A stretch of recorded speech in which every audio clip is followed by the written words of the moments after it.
नाम सुखदर्शन सिंह रजाकपुरिया अमरोहा से हूँ, यूपी से। ठीक है।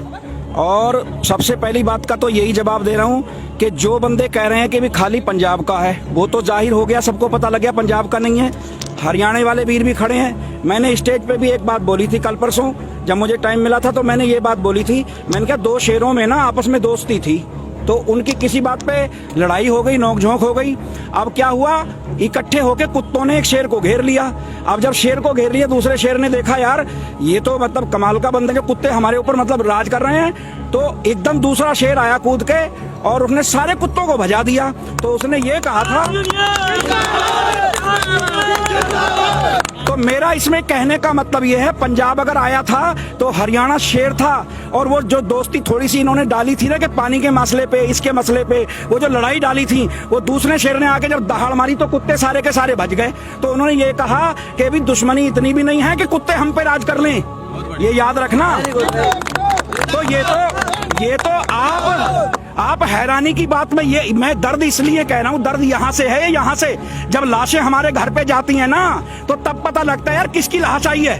ये लाशों पे राजनीति करेंगे। यहाँ पर एनआईए भी जांच करेगी फंडिंग वगैरह को लेकर के, खालिस्तानी जो कुछ भी तक हो रहा था, एनआईए जांच भी।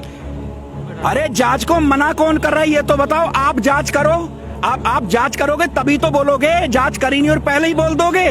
पहले जांच तो कर लो, मेरा कहने का मतलब ये है, पहले आप जांच करो फिर पता लगना फंडिंग कहाँ से आया। जो किसान दूसरों को रोटी देता है वो यहाँ पे रोटी नहीं चला सकता अपनी, वो नहीं चला सकता। किसान के घर पे गांव में जाके किसी से कहना भाई थोड़ा सा दूध दे दे, वो 1 किलो दूध देगा आपको। किसी से कहना थोड़ा सा गुड़ दे दे, वो पूरा गुड़ का ढला दे देगा आपको। इनको कह रहे हो कि फंडिंग कहाँ से आ रही है यार किसान को समझ नहीं रहे, इनका कितना बड़ा दिल है, कभी देखा है तुमने?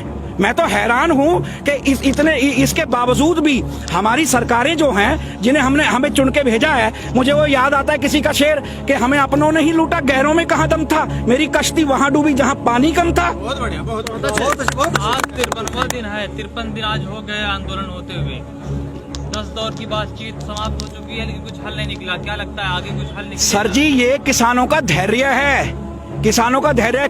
10 बार नहीं, अगर किसानों को 50 बार भी बुलाएंगे तो किसान जाएंगे, क्योंकि सरकार है वो, और जाएंगे, हम सब जाएंगे, ऐसी बात नहीं। हमारे नेता जा रहे हैं और लगातार ये नौजवान आप देख रहे हो, इनको एक ही बात कह रहे हैं कि चाहे जो मर्जी हो जाए आपने धैर्य रखना है। और 26 जनवरी के दिन जो ये बोल रहे हैं कि ये होगा, वो होगा, फलाना होगा, ढिमका होगा, कुछ नहीं होगा। ये सब शांति से जाएंगे। क्या शांति से किसान जा नहीं सकता? क्या परेड में किसान नहीं शामिल हो सकता? क्या ट्रैक्टर पे बैन है किसान के कि ट्रैक्टर नहीं जा सकता जी परेड में? किसान नहीं जा सकता, क्यों नहीं जा सकता ये बताओ मुझे। वो कह रहे हैं कि अगर जाएंगे तो कानून, बहुत सारी चीजें अस्त होंगी, क्योंकि कैसे किसान के जाने से ही? अरे अन्ना हजारे वहां अनशन कर सकता है, भाई कमाल की बात है। रामदेव वहां अनशन कर सकता है, कमाल की बात है। किसान अनशन नहीं कर सकते वहां पे? किसान दिल्ली में नहीं कर सकते? अरे किसानों के लिए अलग कानून है, नहीं किसानों के लिए अलग कानून है। ये तो बड़ी कमाल की बात हो गई कि तुम्हारी खांसी और हमारी खांसी कोरोना हो गई है। वो किसान के बच्चे नहीं है क्या? भाई जब सब बच्चे किसानों के हैं और आपको इस चीज का मालूम भी है, तो किसान के लिए नहीं, किसान के लिए ही नया कानून क्यों है मुझे ये बताओ। और आपने देखा कि कोर्ट ने कमेटी बनाई थी, ये किसानों की ताकत है कि भूपेंद्र मान छोड़ के चला गया।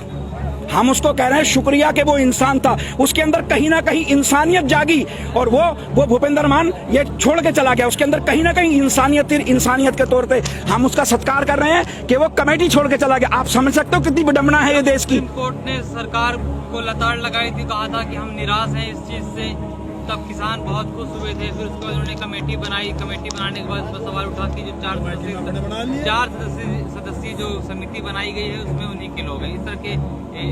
अरे उन्हीं के लोग ना होते, मान कह रहा भी मुझे मालूम भी नहीं, मुझे कमेटी में डाल दिया।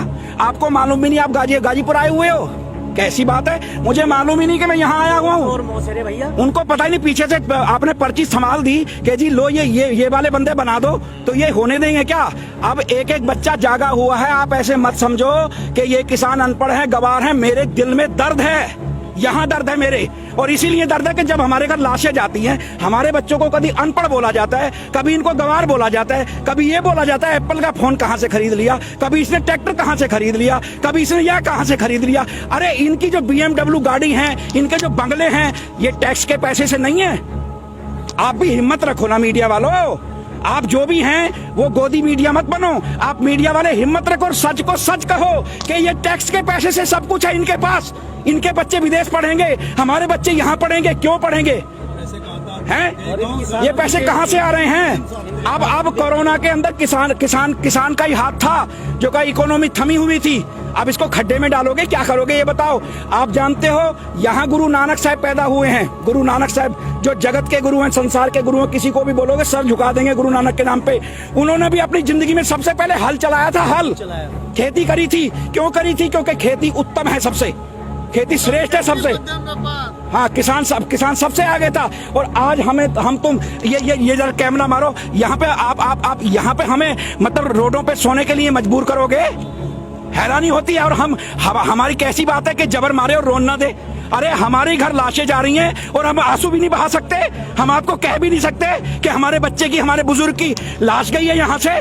कैसी विडम्बना है ये। मंगलवार को फिर 19 तारीख को फिर से एक बार किसान और सरकार के बीच बातचीत का दौर शुरू हो गया। क्या लगता है इस बार कुछ हल निकलेगा? सर जी मैं आपको बता रहा हूँ, किसान जाएंगे, हल निकले ना निकले।